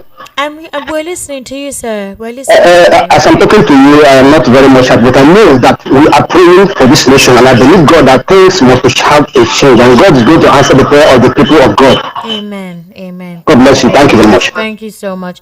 Hello. Good evening. How are you? Please now, I beg. Hello. Hello, good evening. Good evening, sir. Name and location and go ahead with your contribution. Hello, good evening. I can hear you. If you're calling on WhatsApp, we can hear you. So just go ahead. Good evening. This is Mr. Chooks from Solari. All right. Hello, good evening. Go ahead, Mr. Chooks. Go ahead. We can hear you. All right. My contribution this evening is concerning the plight of these are people at Oshuki. I think this is heartbroken news. Nigerians, Lagosians should come out en masse, confront the government. This borders on each and every one of us. This is not something the elites will be trampling on people's rights. This is a government, and we are constitutionally governed. If the court has given injunction, they should stay with the injunction. Please, I think my Lagosians should come out en masse, confront this government, let them obey the rule and the law. Thank you. All right, thank you very much. Thank you for calling. 08036929933. Hello, good evening. Hello. Yes, good evening. How are you? Good evening, sir. How are you, sir? Welcome. How are you, sir? I greet Mr. Lawal Kundayo. My name is Babajide Lawansi. Babajide Lawansi, sir. Welcome. I'm calling you from Iba Housing Estate. Go ahead, sir. You see, I see a lot of abnormalities in all that is happening concerning the demolition. Yes. This is a democratic country. Yeah. Even when we are under military dictatorship, I can point specifically to the regime of President Ibrahim Babangida. Nothing of this kind occurred. The Lagos state government should come out and do something fast now on the demolition, because what is on ground now, you came to somebody's apartment, about 20,000 citizens of Nigeria. You call all of them criminals and you start to demolish their houses, the children, and I'm sure pregnant women will be there and all this, all that. They should set up a commission of inquiry fast to know what is happening. And the monarch there is supposed to be a monarch. He is claiming that he knows nothing. The commission of inquiry should go into that area. And also, I direct my pleas to the commissioner of police. Commissioner of police, you cannot, what we read from the books, you cannot say a leader of a protest is a criminal. It's not done. It's never done. Mandela was a leader of a protest in South Africa, later became a president. Calling Shore a criminal, joining it with what is going on at Shoki is very wrong. Very wrong. We are in Nigeria. We have to follow the right democratic precepts. Those people should be called upon, and government should look into areas of compensating them fast, because some people there can die instantaneously. They have actually. Did you hear the person I spoke with who is following the case? A member of yes, I heard you. Said 23 of them already. A woman. I heard you. Oh, Esther, maybe these people don't know that they are listening to us abroad, in all corners of the world. I tell you with authority, people are interested in the news of Africa, especially Nigeria. Yeah. This is too bad. This is too bad. The government, federal government of Nigeria should come into this matter. These people have to be appeased, and it has to be fast. All Thank right. you. Thank you are doing a great job. Thank you so much, sir. Thank you for calling. Thank you. All right. Hello, good evening. How are you? Turn down the volume of your radio. Turn it down. If you're calling on WhatsApp, that's what you have to do. Hello. Hello. Yes, good evening. Turn down the volume of your radio, please. Hello. Yeah, good. Okay. If you're calling on WhatsApp, I know that you want to hear me, but when you call, we can hear you. So if you're calling on WhatsApp and we pick your call, go ahead, introduce yourself, tell us what you want to talk about, okay? Even if you cannot hear us, all right? Please, I beg you. Hello. Hello, good evening. Good evening, sir. Welcome. Please go ahead. Good evening, Chioma. My name is Esther Machuku, sir. Yeah, my name is Paul, calling from a... Hello? Yeah, good evening, Mr. Ikundayo. So much love the way you handle things. Yeah, thank you. Keep it up, sir. God bless you. We enjoy you. We enjoy VOP. As regard to this demolition, I just want to ask a simple question. These over 20,000 people are allegedly said to have lived in that place that was brought down by bulldozer. I think they are expected to vote in 2027, right? And those they are expected to vote for are the people that are making them to be homeless today. So I don't know if our vote actually counts. I don't think that this kind of action will be carried out, knowing that it's going to backfire, unless Nigerians easily forget. Because you can't destroy my place of abode, and tomorrow you come to contest for election and ask me to vote for you. I will never vote for you, because you have rendered my life useless. Look at how that man was weeping. Look at pregnant women. Look at little children.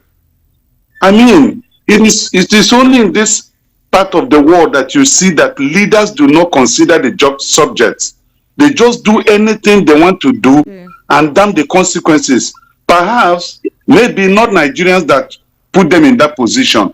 Because if it is our vote that actually put them in the office where they are occupying today, they will respect us and they will not do anything to harm us. But anything that has a beginning must have an end. Thank you and God bless you. Thank you very much. Okay. Hello, good evening. How are you? All right. I'll take one more call because we need to read out messages. Hello, good evening. How are you? Hello? Hello? Good evening, sir. Good evening. Turn down the volume of your radio, please. How are you? I'm not even far from there. All right. What's your name, sir? I want to discuss on the demolition. All right, so what's your name? Well, What's your name? What's your name? my name is Soyinka Anyakuto. I'm calling from Ijebu. From Ijebu? Yes. All right, sir. Welcome. Please go ahead. Yeah. The governor, in conjunction with the paramount ruler of that place, are culpable. Because he knew he's not coming back for the second term. I mean, he has finished his second term. He's not coming back again. But he should realize that he's writing his record. Awolowo wrote his record in Nigeria. Nnamdi Azikiwe wrote his record in Nigeria. Unlike all other leaders, I am highly disappointed in President Tinubu because of a rift in the house. He came all the way from Abuja to come and settle. And some people's lives are in danger. And he never bothered. I feel he's less concerned. The President Tinubu is writing his record too. You should know, this is how he started in the north gradually. By the time people voted, none of them will be able to stay. Not even their children. So they put people into bondage. And they say people should not talk. And I'm highly disappointed in the commissioner of police. Then, if somebody who is intelligent can say such a thing, and those who are there are criminals, what is your duty? Why are we using our tax to pay for you if you cannot pick up the criminals there? Want to tell me all the people living in that place are criminals? And you allow more than 1 to 120 families to be criminals to be living in that place and never do anything until when you decided to demolish their house. They are waiting for revolution. When the people start, they will not be able to wait. Thank you. All right, thank you so much, sir, for calling. Let me take some of your messages. Good evening. I don't blame the government because they don't have conscience. And for Soyinka, he deserves what he's getting and it's good for him. Chooks from Egbeda. Esther, good evening. Please ask the police chief if his own family is sleeping in the day and night and his house is being demolished. Will he be happy as he is now? What he said is arrogant statement as a police chief. This is Elder from Igondo. Okay, beautiful evening, Esther and the guests in the studio. Esther, since we don't have power over our rulers, let Donald Trump deal with them one by one. Can you say the so-called Prof. Wole Soyinka during Goodluck government was all over the world, ranting and was speaking grammar against the government of GEJ, but today the same man is silent to speak against his brother that has brought the country to a standstill just because Tinubu named some streets in Nigeria with his name. Esther, I bet you there was no coup against Tinubu's government. Is there anything that Tinubu can do does not exist. We have mafias in government. Esther, can you see how protest has become a crime in Nigeria, in which Tinubu himself used to unseat the government of GEJ? We're in a very difficult situation. Many people that their buildings were demolished or lost their beloved ones through bandits and Boko Haram voted for APC. What a pity that someone voted for a party that makes him or her homeless and lost their parents and children. This is how Morocco was destroyed, and today the rulers have taken over Morocco by force. Can any reasonable person vote for APC again? Oh God, arise and trouble those who are troubling Nigerians. Mayor from Ikotwegwe. Good evening, crew. This vote buying formula emulated by Soludo didn't learn it from... Okay, sorry, this is not today's message. Good evening, SN guests. When the purpose of a thing is not known, abuse or misuse is inevitable. The president, ministers, senators, governors are your servants, not the taxmasters. It's because they rig themselves into power using vote buying, intimidation, cash and carry arnic, judiciary, police conspiracy to enter power. All right, this is Lekon from Lagos. Lekon, well done. Top of the evening, Esther and the analyst in the studio. On Soyinka, the rich also cry. Many Nigerians suffered saying without public cry. This also shows government playing with life of the citizens. Propaganda, bad governance, while elites keep mute. The world is watching. And the barbaric demolition and the police that spoke in this program, the world are watching. Government at all levels are demarketing Nigeria, not Nigerians. Didai from Ian Baja. Good evening, Esther. I visited Oworensoki today on my way from work, and what I saw was mind-boggling and unbelievable. Sanwo-Olu and President Tinubu literally turned to Oworo, to Gaza, where Israel is shelling Palestine. It's completely unimaginable in a democratic state. Bernard Agbo from Bariga. All right, Wole Soyinka is amongst them that is damaging this country. He never faulted Tinubu for his governance. Rather, he commended him. Let him face the rot of his gluttony. Gideon, good evening. All right, Gideon. Good evening, Esther. I've been listening with rapt attention about the events in Nigeria where citizens are being treated like a conquered species. Rashid from Akesa. We're not conquered, trust me. Nigerians just know how to absorb, okay? Good evening, Esther and guests. Okay, I think I've read this message already. Okay, good evening, Esther and Ekundaya. Babaji from Oshodi saying that it must be well with both of you. Esther, please, where are all those religious and political elders and leaders who fought away GEJ when Nigeria was in paradise? Let all of them come out now and save Nigerians from the hands of these tyrants disguising themselves as governors and leaders. Just imagine, in this harder and hardest time in Nigeria, government is demolishing poor people's houses, rendering them homeless. I weep for my people. I weep for my country. Good evening, studio. Esther, like Barrister Darlington normally says, evil will never last forever. God of VOP will bless Donald Trump. Andy from Suriname. Good evening, Esther. Do you know that during Solomon's program, Abidin said that why are the Igbos complaining and crying over the demolition? That when they demolished Igbo's property, we will complain. That why are we crying more than the bereaved? Abidin should stop the hate and embrace love. So there are people who have a certain mindset. I would implore you not to absorb what they say. They will say all manner of things. Just be positive, all right? Don't pay attention to such. It's disheartening. And you will think some people are actually educated or exposed, but unfortunately, that's not what it is. Good evening, Esther. You and I know who executed demolitions at Aspanda, Alabama, Oworensoki.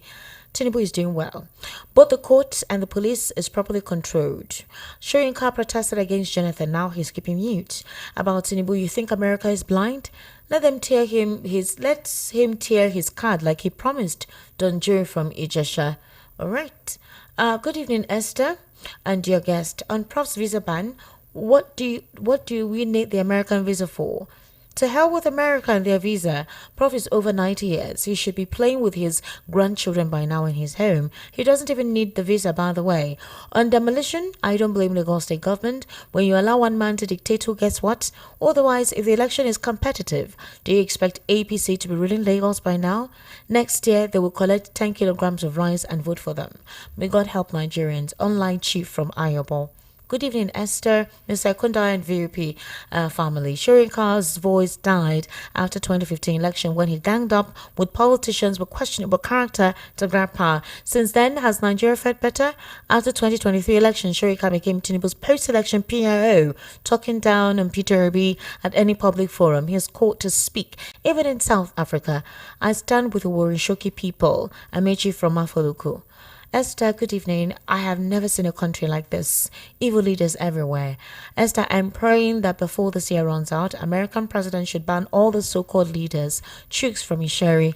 Good evening, Esther. All the people that are happy that USA revoked Soyinka's visa has forgotten that he had destroyed his green card since 2017 and he doesn't care. So you people worshiping America, not Wole Soyinka. Tunde from Ichegu. Good evening, Esther, Mr. Kundaya. The basic needs of life are food, shelter, and security. Amongst these needs, which of them do we enjoy in this country? Is it a crime to be a Nigerian? Imagining demolishing houses in the middle of the night, rendering people homeless, job losses, and putting families at a devastating situation. It's crazy. I just wish I'm not a Nigerian. Oscar from Bariga. Hello, Esther. My name is Ibube, and I want to ask a simple question. When did demolition become the punishment for criminal offenses? If that's the case, Nigeria as a whole needs to be demolished. I honestly do not understand how demolition can stop crime.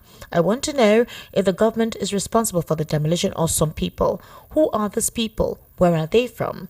Why were the victims not provided a place to stay months before the demolition? And even if they got notice, we all know finding accommodation in Lagos is very hard and very expensive. The authorities don't care about citizens at all. They want to make money even at the expense of the poor and then use it to buy Prada. I pray God comforts and provide for those who were affected. Can I say something about that? I'm coming. You will say what you want to say when you're wrapping up. I'm so sorry. Austin Alaba, SMI, regards to Donald Trump, let Wole stay here with us, at least no treatment, no hospital travel. Tell America to do more. Esther, thank you. Well, if there is treatment, he can go to Canada. He's not banned from. They will say, what is it? And if you go to, he can go to Canada, he can go to Dubai, he can go to India, he can go to any other country for treatment. He can go to Somalia or Lesotho. The way police people handle issues in this country is a problem. Can you imagine a policeman was seriously beaten up today at Idumota? He was screaming he didn't see help from anywhere.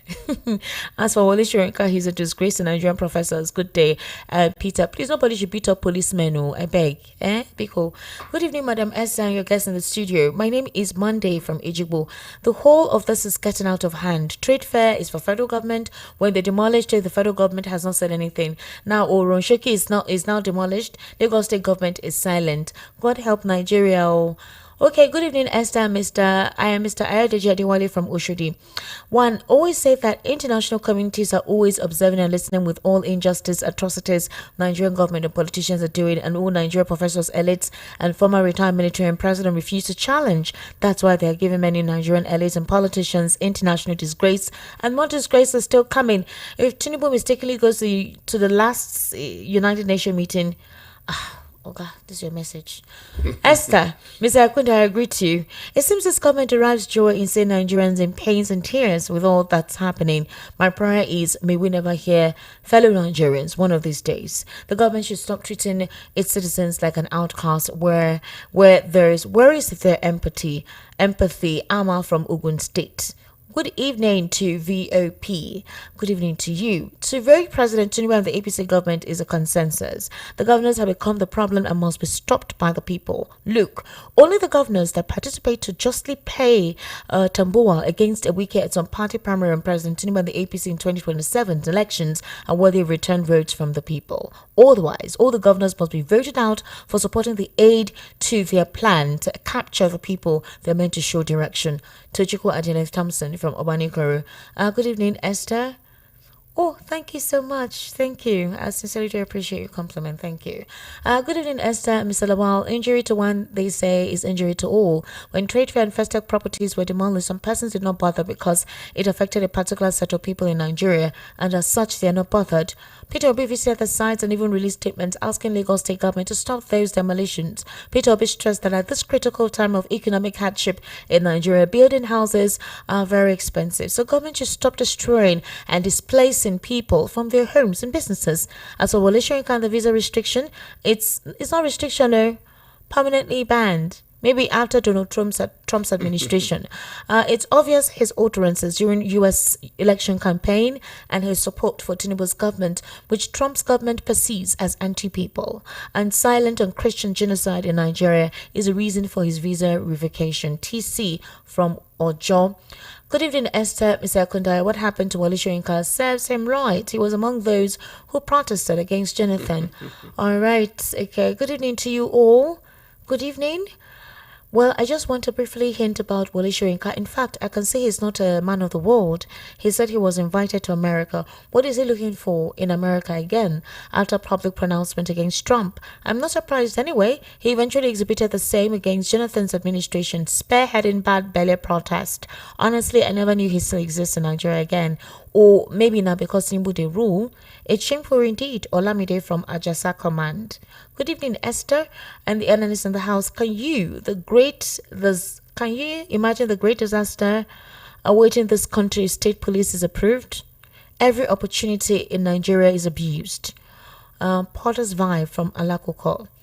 All right, Martins from Ikacha says, good evening, Esther. Keep Professor Wole Soyinka's name out of your mouth. No Igbo man can lace his shoes in terms of what he has achieved. And know how... Who is this? Martins, are you an illiterate? Why are you speaking like a porous, uneducated vagabond? You don't speak like that. And if you have been following the conversation, nobody insulted Professor Wole Soyinka, so you don't send messages and speak like a lunatic. Good evening, Dami from Mushin. Sister Esther, do you know how many ghetto over Nigeria? Please tell police they should go and demolish all those ghettos where there are criminals. All right. Okay, this is Michael from Surulere. Good evening, Esther, Mr. Lamal. I think Mr. Peter Obi should align with Mr. Rabiu Kwankwaser rather than Atiku and ADC. As for the ban on Wole Soyinka, I'm happy about it. This one, good news that has made my day. And I wish such would be done to every politician in Nigeria. They think the Western world are so daft not to have seen how Soyinka became a frontier protester with Tinubu and the likes. Well, if Wole Soyinka had already done his, I think he expected this, although initially he was surprised as to why they banned him. But he has also said if it is because he called out the lack of democratic values being exhibited by the international communities, he said racism and anti-government attitudes towards the people, then if that's the reason why he doesn't mind, anybody who wants to see him should come home. So a lot of you saying you're happy, I think Prof doesn't even mind. Like some people said. Yeah, so why did he make broadcast if he doesn't mind? Why did he? Okay. He could have just kept quiet. All right, Mr. Lawal Kundaya, what's your final take? We need to wrap up. No, my final take is that I just pray that God will save the people of Nigeria. I'm not saying save country. I said save the people of Nigeria. Because I'm more concerned about the people of Nigeria than the Nigeria itself. Because it's the people that is suffering now. Before they will tell us that our GDP is growing, but the Nigerian people are not growing. They are seriously suffering and in bad shape. So God should save. God just the way you saved the Israelites in Israel. Egypt, and they used Moses to take them out of that place. To the problem that God should just come down. Send somebody to save us. That is what we need. Because now that the government said the place is a contravene environmental something, you remember? Now the police is saying that no, there are criminals here, and then we begin to wonder what I believe at that point. There are certain elements responsible for that thing. That they will go to more places. Don't think that will not come to you. If they succeed in this area, that means they are coming to your own area too. Nobody is safe now. The problem is that there is a court order saying for now no further demolition. So until the court decides, those people permission to come in the middle of the night to destroy properties. Middle of the night. To make it worse, no notice. The police stayed back to ensure that the following day there was no protest. The state government did not say anything. It's almost like they are in collaboration with what transpired. So see, you heard the person I spoke with said they want to turn that place to an elitist environment. That's it now. They will not sell it to themselves. Why don't you settle those who own the land? Why do you need to do that? No, if at all you want no. What I'm saying is that if at all you want to develop the place, you tell the people the standard of life, what they need to build. Settle them. If this is the way, Esther, wait. Let me clarify something. That you want to settle, and when I'm talking about, this is not settlement. Okay, government only settles if the government need a land, land. So it's not and they want to that build it for government, for structure, for people, like public structure. You settle the people. But this is private now, because it's private, if you want to build a structure there, you go to the people who owns that land, you negotiate with them, you buy that land, you demolish it and build it to what you want. That is the way it goes. It's just sad, to be honest with you. It's the lack of there's no empathy being displayed. They just want to take over. They're with impunity. I'm not taking over people's things. I'm not even speaking of just Lagos State. It's general. There's this vibe. It's as encroaching into Ogun State too now. They are doing it without nonchalancy. They don't care. How? The president had said during the campaign, let the people breathe, let the poor breathe. So how come it's not like you're choking people? And when you speak, some people will attach certain elements that doesn't make sense. It's just common sense. Rule right. Consider the plight of the people. Listen to the cry of your people. That is all. That is literally what happened in Egypt before God displaced Pharaoh. Was it not because Pharaoh was refusing to listen to the plight of his people? He even enslaved them, just like what is happening in Nigeria. It's coming to read gradually. Even when you had a prophet that was telling you, you need to stop this. You need to show some sense of empathy. Somehow there was a rebellious spirit in Pharaoh. You can't continue like this. It's hurting, Mr. Lawal. Do you know how people are surviving? In this do you know hard how time, people are coping? Well, do you know how much is a bag of cement now? 10,000. A bag that Dangote met at less than 1,000 naira. 10,000 naira right now, as I am, we just finished paying house rent. I'm saving for next year. Next year, I don't know whether they will increase it by maybe another 50%. You don't understand? Next year never reach. I'm already saving. Because you cannot derail in your payment of rent. The next thing they will say you should leave. And now one is even being careful. Because where do you want to get a safe space?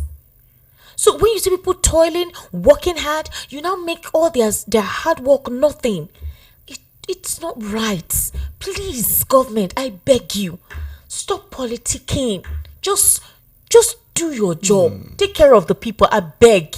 Wallahi, I beg you. It's no hard.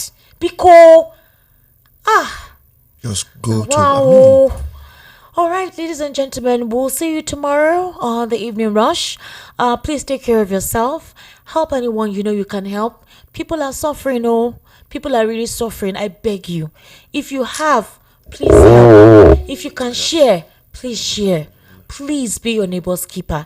And don't mind all these unscrupulous elements that want to always attach tribal sentiments to everything. We are Nigerians. We should be one. If you have what it takes to help, please do. My name is Esther Machuku. Do have yourself a wonderful evening. We'll see you tomorrow. Mr. Lawal Kundaya, thank you so much for being part of the conversation. I feel like crying. No, it's heartbreaking. It's heartbreaking. Like because it can happen to me now. It's heartbreaking. I can just get to my house and it's not that they've come to demolish. You know, that means it can happen to anybody. You just get to your house, they've demolished it. It's heartbreaking. I mean, it's heartbreaking, and some persons still want to be defensive. Or what's his name, Abidin or something. I don't understand. I didn't understand what the other writer was writing, but I just feel that some people should try as much as possible to have an objective reason. You don't know. You don't know anything. This thing, see as it is. I'm telling you, another administration can come in and they do the same thing to them. This one that you are defending, those who are doing it now, it can happen to you your own time. All right. Bye for now.